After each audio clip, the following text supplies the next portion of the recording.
I'm familiar somewhat with modes, but I guess I'm not exactly sure how to use them or apply them in my playing or when Yeah, is appropriate to use them, or good situations for it. So really just want to take that into something that I can use or like apply quickly and like that I can access quickly. yeah, great, awesome. I think it's good stuff. Modes can be confusing, especially the way that they're taught. I think can get confusing pretty quickly. Hmm. What do you use them for? I mean, composition, improvisation, recognizing what key a song is actually in. Hmm. Like you can be looking at something in the key of G, but it could be in D mixolydian. Um, Gotcha. so basically, you can kind of learn modes a bunch of different ways. One way is to look at the fingerings. And using our star, triangle, circle system is really helpful for getting the fingerings down of the different modes. Um, so that's really helpful to understand how to move your body to get a specific mode. Now, the mode isn't going to be the fingering, and I think that that's what confuses people the most. Is just because I played, this shape here, right? And I just did the second mode starting on A. That's a Dorian. Just because I played those fingerings doesn't mean that I'm actually playing an A Dorian. What matters is the context. So if you want to play modally, what you really have to take into consideration is what's happening behind me. So if there's a G major chord happening behind that, let me get my guitar in tune real quick. If there's a G major chord happening behind that, it's going to be different than if there's an A minor chord happening behind that. Just give me a second here.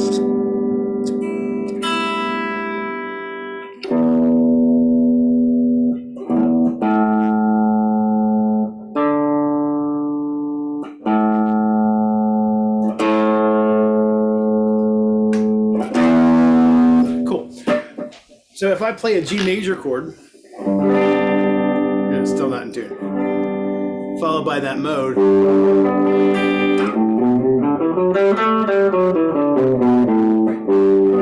it still sounds like a G major scale, because it Hmm. is. Hmm. If I play an A minor chord, followed by that mode,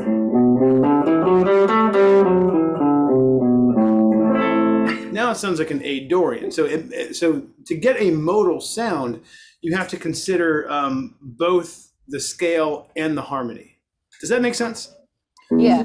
So without the chord, you're not really playing anything in particular. You're just using a fingering. So the harmony is going to determine what the tonal center is. So that's kind of the background information. So we'd like to teach them and we like to learn them in terms of fingerings because it helps us, condense the information in a nice, simple way. But just understand, just because you played what you're thinking of as a Dorian fingering or as a minor fingering doesn't necessarily mean that that's what the sound is that you're ultimately getting, because the context matters. Hmm. So when you think about scales, you have three major chords, three minor chords, and then one goofy chord, right? Hmm. The modes work the same way. Okay. So do you remember how your chords work in the key? Which chords are major and which chords are minor? Um, Major would be one, four, and five, Yes, and then minor is two, three, six. exactly. And it's going to be the same way then for the modes.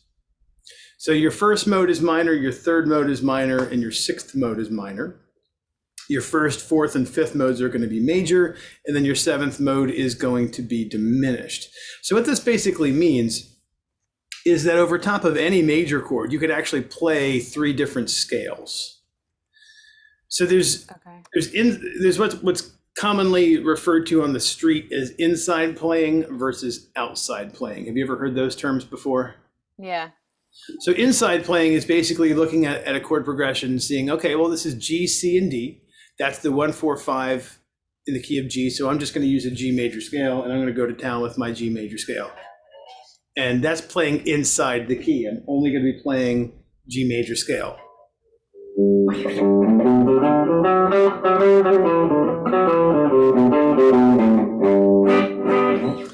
But I also have two other choices. I could change keys. Theoretically, you could change keys with each of the major chords. Okay.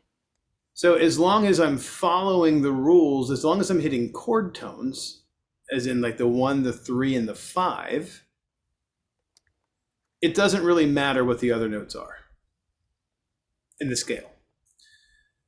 So it can, without having visuals, Michelle, I think it can get kind of complicated. So let me show you kind of one way to think about it here. And can you see my screen here? Yes. All right, so does this make sense? This is our internal quarter bend way of teaching scales. We have the star shape, the triangle shape, and the circle shape. Mm-hmm. Are you comfortable with those? Yes. Okay, so here is the overall pattern, right? So it goes star, star, triangle, triangle, circle, circle, star. Mm-hmm. Okay, so far so good? Mm-hmm. Awesome. Here's basically how it works. There's 3 notes on a string, right? Mm-hmm. So if I play that first star, I get the first note of the scale, second note of the scale, and the third note of the scale. All of that is contained inside this first star right here at 12 o'clock, right? First note, second note, third note. 1, 2, 3. So as I move over to the next string, that's the 4th note of the scale. Okay. So far, so good? Yeah.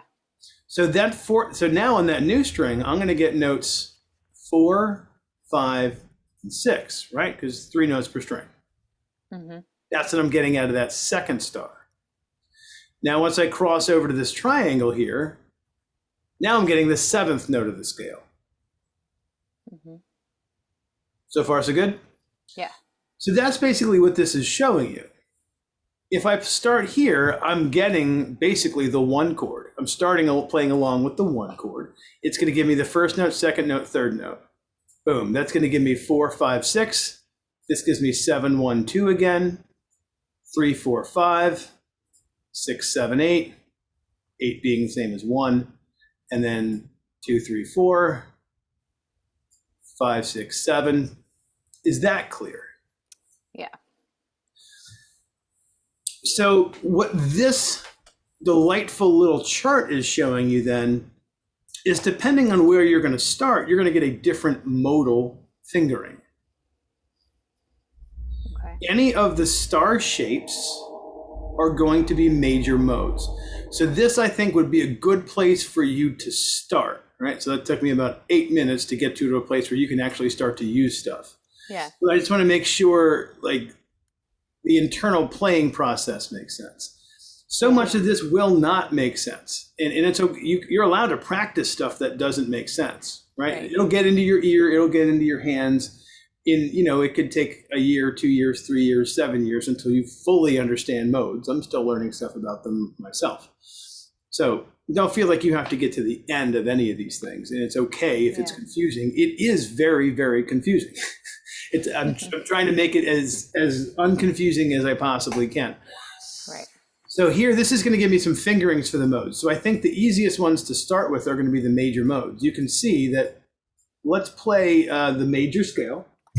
So what I like to do to get a good sense of how the modes actually sound and how I like to practice them is to play a major chord. So I'm just going to play a G major chord. And then I'm going to follow it up with the G major scale. So that's mode 1. That gives me a really good sense of what that sounds like. Do you want to give that a try? Sure. So start with a G and then G and then major. play, yeah. So I just played up from G to G. So I did star, star, and then 2/3 of a triangle. I mean, you can go all the way around if you want. You can play, if you're super comfortable with your 3 notes per string system.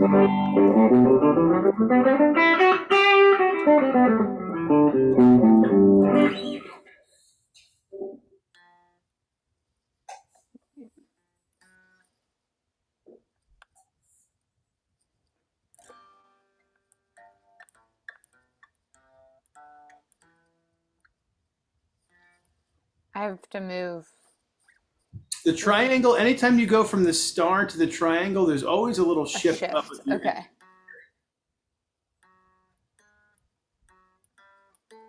Mm-hmm. Yep. And then you have to Yeah. shift. Anytime you go from the G string to the B string, you also have to shift. So that when you get to the B string, you're going to get 5, 7, 8 in that circle shape there. Yeah. Yep, Okay. exactly. So right now you're here, right? So play that G major chord again. Just get a sense of what that sounds like together.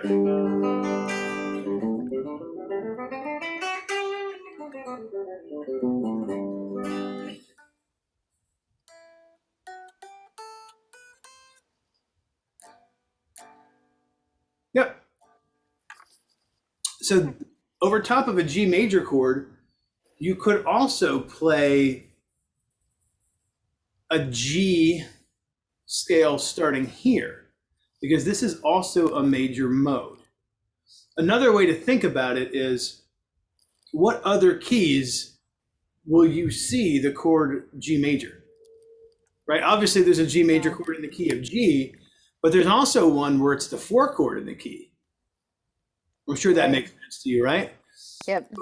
So technically, what's happening there when you play the fourth mode starting on G, you're depending on what the harmony is, you're kind of just playing in the key of D. Right. Does that make sense? Yeah.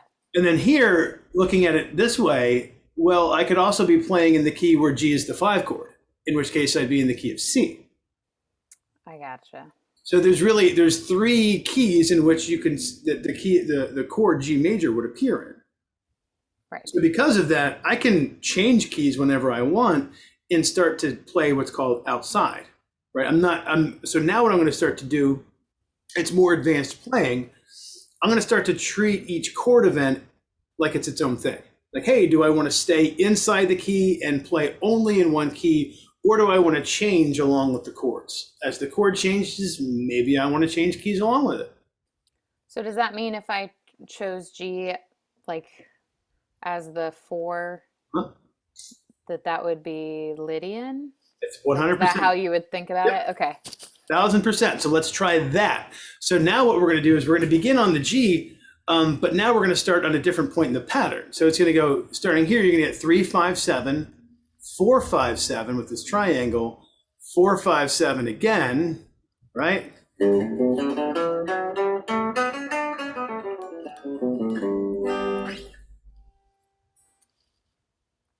And then the high E would be back to a star. So, yeah, exactly.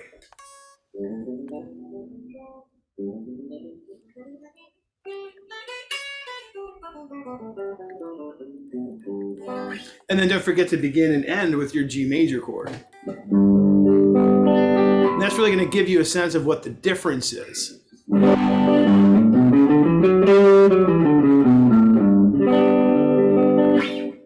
That one sounds to most people a little bit brighter, actually. Yeah. It's got a little extra happiness to it. And the most useful thing that you could do, Michelle, would be to start to associate moods with these sounds. Because at the end of the day, you're the artist. Mm-hmm. And if so, you don't use red because someone told you that red means anger. You use red because that's the color that you wanted to use, right? So you Mm-hmm. want to start to put your own meaning to sound. So just because I told you that it's brighter doesn't mean that you have to look at it that way. You're the artist, right? So what I could do is, let's say I'm playing over this chord progression that it has a G major chord.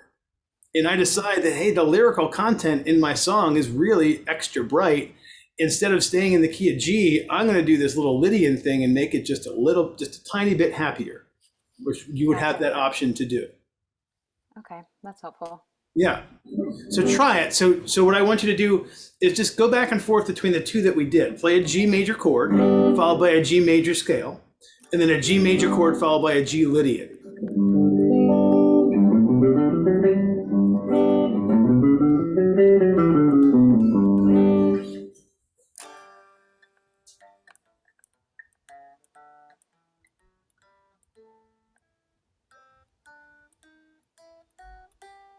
Mhm.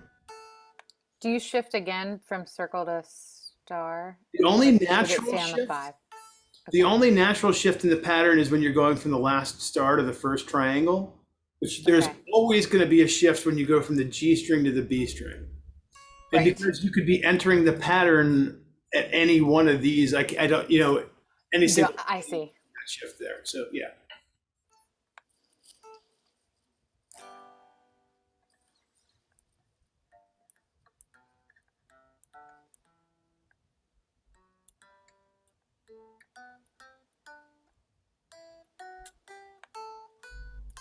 Good.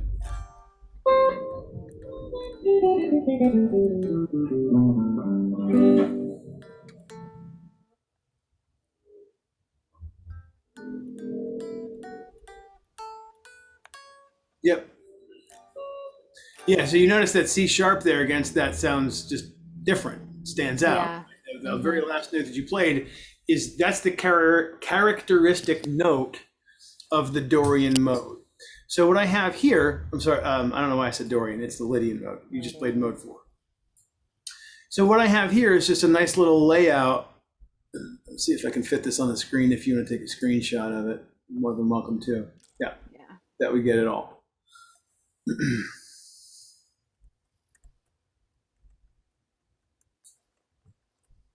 I'll just take a photo. Screenshot thing's not working. There we go. Got it. Sweet.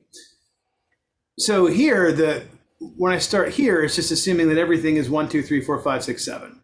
So everything else is compared to the major scale. Mm-hmm. So for example, we just did the Lydian mode. You can see it's almost identical to the major scale, except the 4th note is raised. Right. Sharp 4. That's the only difference. Mm-hmm. Right? So there was a C sharp in there, which is the 4th note. Last one. Yeah, so play them again and think about, okay, I'm going to play a major scale. So there's 2 different ways that you can think about modes, and I encourage you to think about them both ways. One is just like, hey, how did I enter it from this big wheel that we use here at the studio, from this big star triangle? How did I get there? Which fingering do I use? But it's also really useful to think about it like in terms of its alteration. How did I get to it as compared to the major scale? Well, I played a major scale and I raised the sharp 4. It's really helpful to think about it that way too, because that's going to give you its distinctive flavor. So if you play a G major scale, again, just play the first from G to G.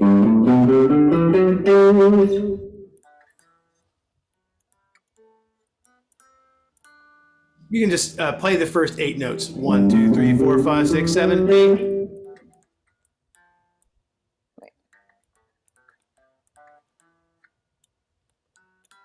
Yeah. Now, so you can stop at the G again with that's the second note of the triangle with your middle finger on the 5th fret.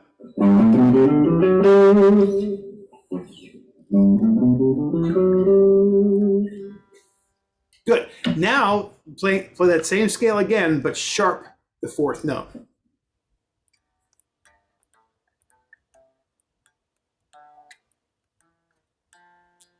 Oh. It helps to count along. 1, 2, 3, 4.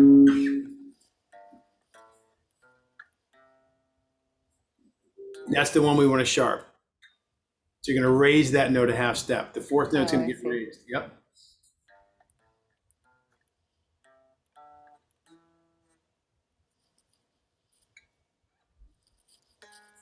There. 1. Can you see my little screen here? Mm-hmm. Here's the G major scale. 1, 2, 3, 4, 5, 6, 7, 1. Now I'm going to play the Lydian mode. 1, 2, 3, sharp 4, 5, 6, 7, 1. Everything's the same except I raised the 4th note of the scale.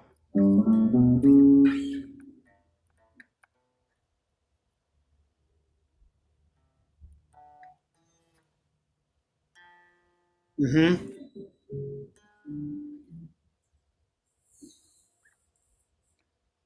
Okay.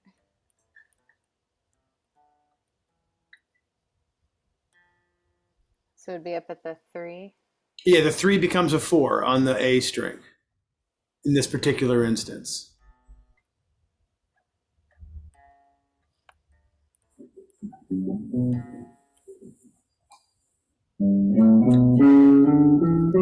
Do you hear it? Yeah.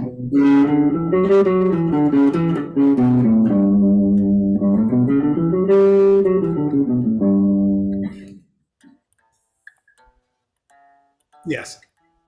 Okay. Yep. So you're going to get the same result. Do you see that you really just did this, followed immediately by that triangle, followed by that triangle? Right.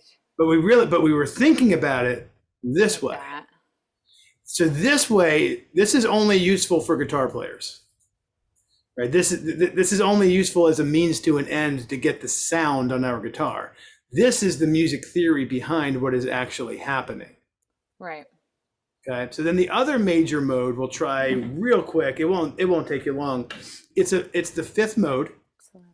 And we're gonna play it the same way that we just did. So you're gonna play your major scale, but this time we're gonna flat the 7. Okay, so we're gonna get 3 5 7 3 5 7 3 5. So your 7th note is gonna be lowered by a half step. Mm-hmm. Mm-hmm. Yes. And then play the G, and then play the 5th fret on that D string. Yeah. Yep.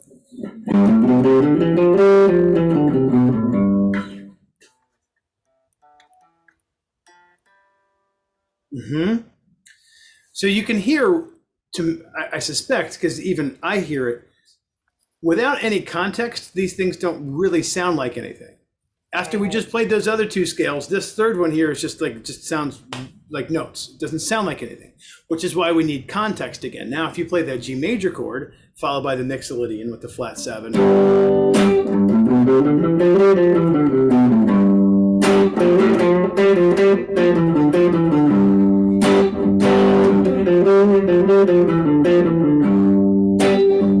So I'm just doing a little bit of improvising with that Mixolydian mode and then coming back to a G chord to give me context and help me kind of understand the sound, the meaning, the mood of the mode. Does that make sense? Yeah. And you can see then too, by flatting that 7, Michelle, what really happened is this here. I started off like any other major scale with 2 stars. But because I flatted that 7 there, that 3rd string in the pattern now became a star instead of a triangle. By lowering this note, and all you're really doing is you could think about it as I'm entering the 3 note per string system from this point rather than that point. Okay. Yeah, that makes sense. So I'm explaining it to you both ways, and I'm sure you sitting there, both of them almost make sense, but neither one of them's quite landing. If that's how you're feeling, that's normal. If it's perfectly making sense, then you're above average, and congratulations. Yeah, I get the concept. I think, yeah, like you said, it'll just take practice and moving between them. The cool thing is like, if you start to do this, it really does open up the guitar. Because you do have some options here. So I could play a G scale, a G major scale, followed by a G Lydian, followed by a G Mixolydian, right? I could do that. That's one way to practice the modes. And that would be what we would call outside playing, right? I'm constantly changing keys. Or I could play inside and still get the same result. I could do a G major scale, followed by a C Lydian, followed by a G Mixolydian. That would give me practice on the guitar. That would help me reinforce the fingerings while staying inside the key. Gotcha. I see. Does that make sense? Yeah. That's how most people think about modes. And it's only like 30% correct. Because you're just learning the fingerings. Right. What's going to ultimately give it that modal sound is the chord that's happening behind it. So I would practice it both ways. So this would be me doing like here's C major. I'll actually take off the little screen if I can figure out how to do that. So if I have a song, I'm trying to think of a way that I could use this on something I'm working on. I have a song that has like 3 or 4 chords. It's pretty easy to the point where I want to add something because it's slow. So I guess I could use this for each of the chords. Yes. To improvise between. Yep. That's exactly what I would recommend is follow the chords to your tune and just use your song's chord progression as the fodder for your practice. Right. So if your song is going G, C, and D, I'm going to try doing over top of the G chord. I'm gonna improvise with that G mixolydian maybe.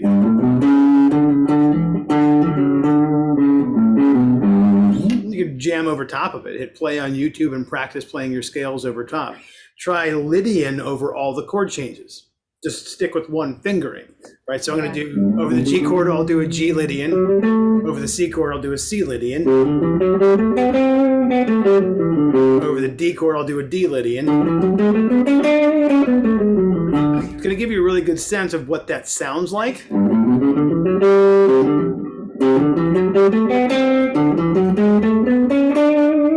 can also do the same thing with mixolydian.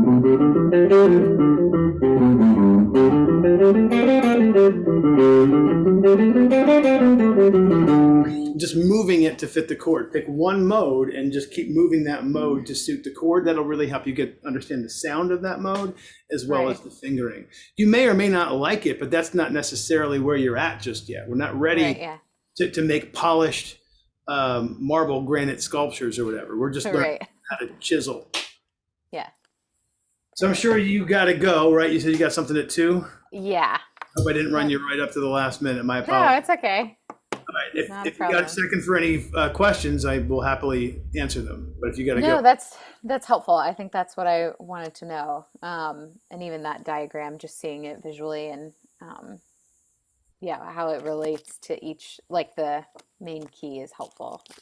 Yeah, there's a lot to see, and it's really hard to just give it with words, right? You have to see it, you have to do it, get it in your ear.